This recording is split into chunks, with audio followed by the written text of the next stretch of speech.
দর্শক, যেমনটি জানাচ্ছিলাম যে জুলাই সনদ এবং ঘোষণা সহ ৩ দফা দাবিতে শাহবাগের রাস্তা অবরোধ করে বিক্ষোভ করছেন জুলাই যোদ্ধারা। এই বিষয়ে আরো জানাতে আমাদের সঙ্গে যুক্ত হচ্ছেন মাহবুবুর রহমান। মাহবুব, ৩ দফা দাবিতে জুলাই যোদ্ধারা শাহবাগে অবস্থান কর্মসূচি পালন করছে। সকাল থেকে আমরা দেখছি যে থেমে থেমে বৃষ্টি হচ্ছে। সবশেষ আপডেট কি? আসলে সকাল থেকে নয়, আজকে সকালে অবস্থান ছিল, তবে আসলে তারা গতকাল সকাল থেকে এই শাহবাগ মোড় অবরোধ করেছে এবং এই মোড় ব্লকেট করে তারা তাদের দাবি দেওয়া জানিয়ে আসছে। আমরা আজকেও দেখেছি সকালে যেহেতু বৃষ্টি ছিল, এই বৃষ্টির পরেও কিন্তু তারা এখানে ছিল এবং বৃষ্টির মধ্যে ভিজে ভিজে তারা কিন্তু তাদের দাবি দেওয়াগুলো জানিয়ে আসছে।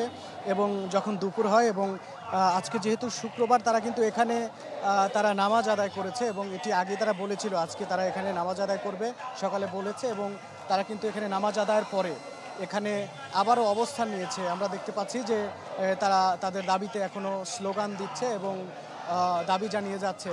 তো এই নামাজের পর এখানে অবস্থান যখন তারা নিয়েছে, তখন আমরা দেখেছি যে আরও লোক সমাগম এখানে বাড়ছে, অর্থাৎ শিক্ষার্থীদের সংখ্যা এখানে বাড়ছে এবং সময় গড়ানোর সাথে সাথে আসলে এখানে অবস্থান নেওয়া শিক্ষার্থীদের সংখ্যা আসলে বাড়ার সম্ভাবনা রয়েছে। এবং এই শাহবাগ মোড় একটি গুরুত্বপূর্ণ জায়গা ঢাকা শহরের।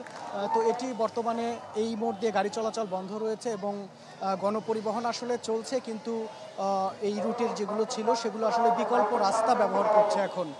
হিরন আরও মিনারেল ওয়াটার মাত্র 50 পয়সায় প্রতি লিটার।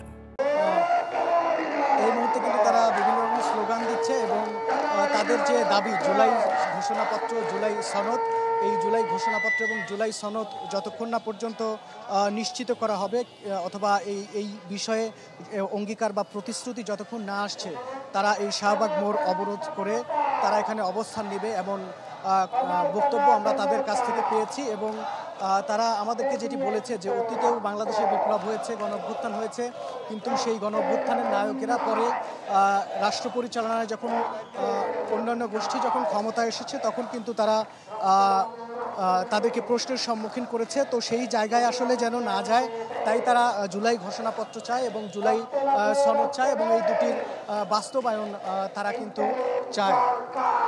এবং এই অন্তর্বর্তীকালীন সরকারের কাছে তারা জুলাই সনদ এবং জুলাই ঘোষণাপত্র দাবি করছে।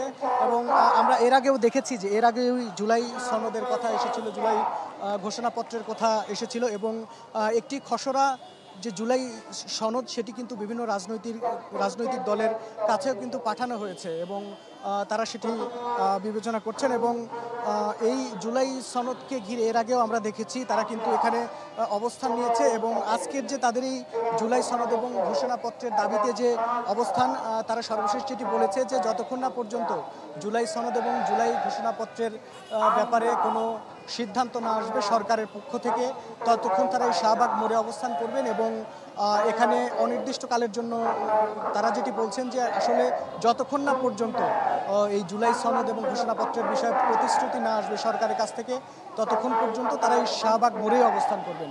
কণা। মাহবুব, আপনাকে ধন্যবাদ। দর্শক, মাহবুবুর রহমান আমাদের সঙ্গে যুক্ত হয়েছেন শাহবাগ মোড় থেকে, জানাচ্ছিলেন জুলাই যোদ্ধাদের অবস্থান কর্মসূচির সবশেষ খবর।